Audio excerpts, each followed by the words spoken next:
नई बहू को मिला भुक्कड़ ससुराल। लड़के का परिवार अच्छा है।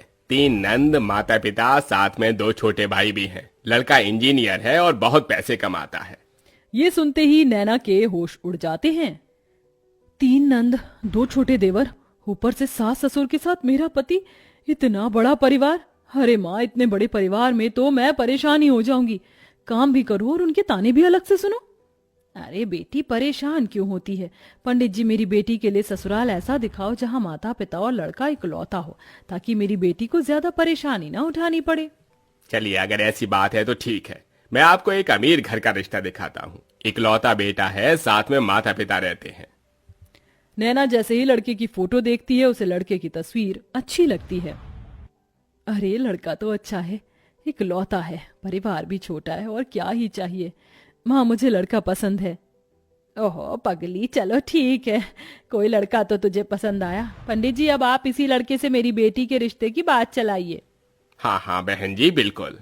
फिर क्या था, पंडित उस अमीर घर में जाकर रिश्ते की बात कर लेता है। अब दोनों परिवार एक दूसरे से मिलने लगते हैं और उनका आना जाना लगा रहता है। बहुत जल्द शादी की तारीख भी निकल आती है। मुझे नहीं पता था कि इतनी जल्दी शादी की तारीख भी निकल आएगी। बेटी, अपने ससुराल में जाकर खुश रहना।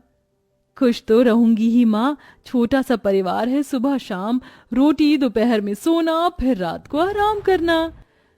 नैना को बहुत आसान लग रहा था, लेकिन वैसा होने नहीं वाला था। शादी होने के बाद जब वह अपने ससुराल आती है तो उसका ससुराल में घर बहुत बड़ा होता है, जिसमें उसे सफाई करने में ही बहुत ज्यादा समय लग जाता है। हे भगवान, अमीर घर आने में तो आ गई, लेकिन यहाँ झाड़ू पोछा करते करते ही मेरी कमर टूट गई। तभी आवाज आती है, बहू, ओ बहू, अरे अभी तक तूने नाश्ता नहीं बनाया? नैना फटाफट सफाई करने के बाद अपनी सास के पास जाती है। माँ जी, बस रसोई में ही जा रही हूँ, मैं पहले सफाई कर रही थी। अच्छा सुनो, मेरी नंद और उसके बच्चे आज घर पर आ रहे हैं, उनके नाश्ते के लिए आलू के पराठे बना ले। और हाँ, शिवा आलू के पराठे नहीं खाता, उसे प्याज के पराठे पसंद है, उसके लिए वही बना देना। हेमलता ऐसा कहकर चली जाती है। लो जी, मिल गया ऑर्डर, अब इतने सारे लोगों के लिए पराठे बनाने होंगे। नैना ऐसा कहकर रसोई में चली जाती है, जहां वो बहुत सारा आटा गूंथती है। इतना सारा आटा गूंथने में ही मेरे हाथ दुखने लगे, अभी तो इनके पराठे भी बनाने हैं। नैना रसोई में आलू के पराठे बना ही रही थी कि हेमलता की नंद माहेश्वरी अपने बच्चों के साथ आ जाती है। अरे वाह, सही समय पर आई हूँ नंद जी, गरम गरम पराठे बन रहे हैं। बहू, चलो नाश्ते की टेबल पर ही बैठते हैं, वहीं पर बातें करेंगे।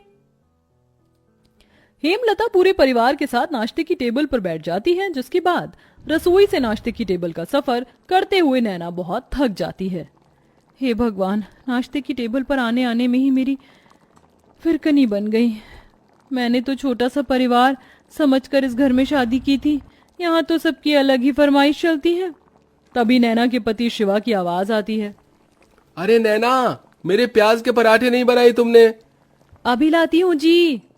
नैना प्याज के पराठे बनाकर अपने पति के लिए नाश्ते की टेबल पर लेकर आती है। ये लीजिए प्याज के पराठे। तभी माहेश्वरी कहती है, बहू के हाथों से पहली बार खाना खा रही हूँ, बहुत स्वादिष्ट है ये पराठे, ये लो तुम्हारा शगुन। इस तरह माहेश्वरी नैना को शगुन देकर जाती है। सब लोग बहुत खुश होते हैं, लेकिन नैना बहुत ज्यादा थक जाती है। सबके सो जाने के बाद वो सबके जूठे बर्तन भी धोने लगती है। आज तो पूरा दिन हो गया, मुझे लेटने का समय ही नहीं मिला। नैना बर्तन धोने के बाद अपने कमरे में जाने ही वाली थी कि तभी उसके ससुर उसे कॉफी बनाने के लिए कह देते हैं।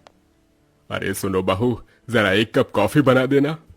अभी बनाकर लाती हूँ पिताजी। नैना दोबारा रसोई में जाती है और कॉफी बनाकर अपने ससुर जी के लिए लेकर आती है। आखिरकार उसे थोड़ी देर के लिए अपनी कमर सीधी करने को मिल जाती है, लेकिन फिर शाम की अलग फरमाइश शुरू हो जाती है। बहू, शाम के खाने में वेज बिरयानी, शाही कोरमा और चावल बना लेना। फिर से कोई आ रहा है क्या माँ जी घर पर? अरे नहीं, ये तो शिवा को बहुत पसंद है, इसीलिए बनवा रही हूँ। ठीक है माँ जी। अब शाम का खाना बनाने के लिए नैना फिर से रसोई में जाती है और खाना बनाते हुए खुद से ही कहती है, हे भगवान, कैसा परिवार मिला है मुझे। सुबह शाम मेरे ससुराल वालों को शाही पकवान ही चाहिए होते हैं, और इतने भुक्कड़ लोग हैं कि इन्हें हर थोड़ी देर में भूख लग जाती है। डिनर में इतना हैवी खाना कौन खाता है?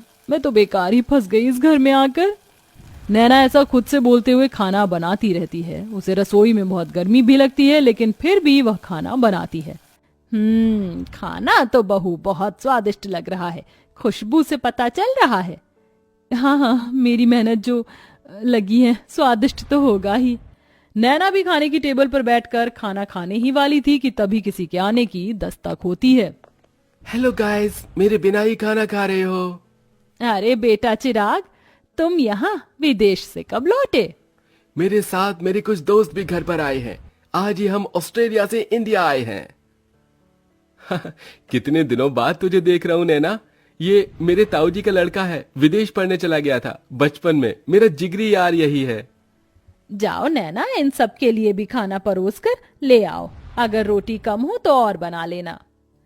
हेमलता ऐसा कहकर बेचारी नैना को फिर से रसोई में भेज देती है। नैना को खाने के साथ दोबारा से रोटियां भी बनानी पड़ती हैं और वो बहुत ज्यादा थक जाती है। सबको खाना खिलाते हुए उसी के लिए खाना नहीं बचता।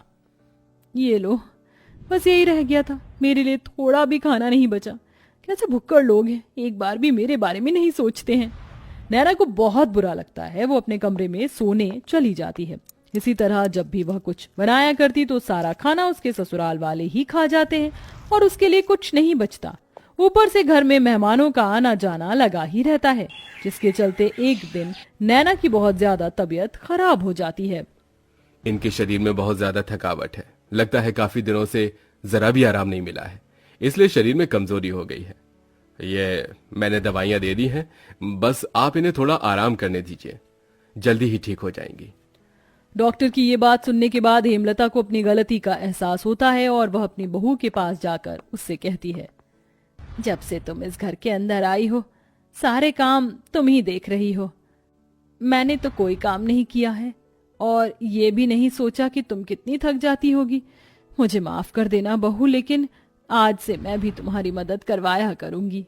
माँ जी, आपको माफी मांगने की जरूरत नहीं है। मैं इस घर की बहू हूँ और घर की जिम्मेदारी समझना मेरा फर्ज है। नैना इतना कह रही थी कि तभी घर पर उसकी तबीयत के बारे में सुनते ही ताई जी, मौसी जी, बुआ जी सब आ जाती हैं उसकी देखरेख के लिए। हमारे रहते बहू को एक भी काम करने की जरूरत नहीं पड़ेगी। अरे बुआ ताई जी हैं ना, और मौसी जी भी हैं, हम सब मिलकर सारे काम कर लेंगे। इस तरह सब लोग नैना की बहुत अच्छे से देखरेख करते हैं। नैना को इससे ये समझ आता है कि रिश्तेदारों का आना जाना अच्छा होता है और सबके साथ प्यार प्रेम से रहना भी बहुत जरूरी है। जैसे ही वो ठीक हो जाती है, वो पहले की तरह फिर से घर की सारी जिम्मेदारियां खुद उठा लेती है। चलिए, आप सभी आज खाने की टेबल पर बैठिए। अब मेरी तबीयत बिल्कुल ठीक है।